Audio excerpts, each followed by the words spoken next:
2 দিন আগে আমি বাচ্চাদেরকে নারিকেলের নাড়ু বানিয়ে দিয়েছিলাম। তারা খেয়ে খুব মজা পেয়েছিল, আর তাই তাদের বায়না তাদেরকে যেন আবার নাড়ু বানিয়ে দিই। যেহেতু আমার কাছে নারিকেল ছিল না, তাই আমি তাদেরকে পেঁপে দিয়ে নাড়ু বানিয়ে দিতে চাইলাম। তো তার জন্য আমি প্রথমে একটি পেঁপে নিয়ে নিলাম, সেই পেঁপেটাকে কেটে ধুয়ে নিলাম আর খুব মিহি করে গ্রেট করে নিলাম। যেহেতু নাড়ু বানানো হবে তার জন্য খুব মিহি করেই গ্রেট করতে হবে, নয়তো নাড়ুটা ভালো আসবে না। আর আপনারা দেখতেই পাচ্ছেন আমি কতটা মিহি করে গ্রেট করে নিয়েছি। তো তারপর আমি সেই পেঁপেগুলোকে একটা পাত্রে করে নিয়ে চুলায় বসিয়ে দিলাম হালকা একটু ভাপের জন্য। কারণ পেঁপের মধ্যে থেকে একটা অন্যরকম স্মেল আসে, যদি আমি পেঁপেটাকে একটু ভাপ দিয়ে না নিই তাহলে সেই স্মেলটা আসবে। তো খুব চেপে চেপে সেই পানিগুলোকে আমি ঝরিয়ে নিলাম।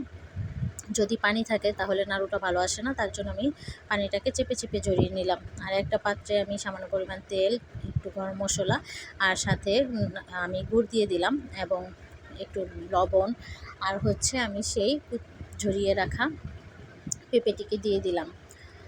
আর তার উপরে আমি সামান্য একটু গুঁড়া দুধ দিয়ে দিলাম। যেহেতু এটা নারিকেলের নাড়ু না, তার জন্য এটাতে সামান্য পরিমাণ তেল দিতে হয়েছে। যদি আমি তেলটা না দিতাম তাহলে এটা ভালো হতো না।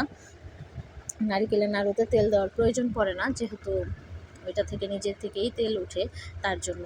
তো এখন আমি সেই নাড়ু বানানোর জন্য পেঁপেগুলোকে ততক্ষণ পর্যন্ত জাল করতে থাকবো, যতক্ষণ পর্যন্ত পানিটা না শুকিয়ে যায়। তো পানি শুকানোর আগ পর্যন্ত আমি এটাকে নেড়ে চেড়ে জাল করে নিলাম এবং সাথে আমি কিছুটা পরিমাণে বাদাম কুচি দিয়ে দিলাম। আর হচ্ছে আমি কিছুটা পরিমাণে ঘি দিয়ে দিলাম যাতে একটু ঘ্রাণ আসে। তো তারপর আমি এগুলোকে গোল গোল করে নাড়ু বানিয়ে নিলাম। অনেকটা গরম ছিল, আমি নাড়ুগুলোকে বানানোর জন্য হাতে ধরতে পারছিলাম না।